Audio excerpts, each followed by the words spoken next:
বিজেপির আমলে 2024-এ তৈরি করা হয়েছে রাম মন্দির। তারপরেও সেই অযোধ্যায় বিজেপি হেরে যায়। এটার একটা কারণ আছে। কারণটা হলো রাম কে? Who is Ram?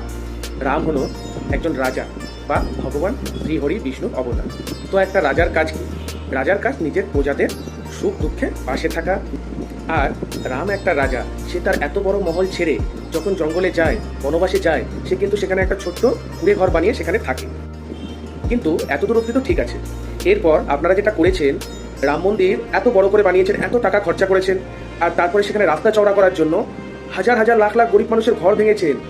যেই রাম নিজে একটা ছোট ঘরে থেকে এসছে 14টা বছর, প্রথমে আপনারা নয় মসজিদ ভেঙে মন্দির বানিয়েছেন, ঠিক আছে, কিন্তু এত গরিব মানুষের বাদদুয়া এটা তো আপনাদের লাগবেই না। মানুষ সহ্য করলেও ভগবান শ্রী রামচন্দ্র সহ্য করেনি কিন্তু এই জিনিস, তাই আপনাদের অযোধ্যা সিট হারাতে হয়েছে। কথাটা ঠিক বললে কমেন্ট করবেন, লাইক করবেন।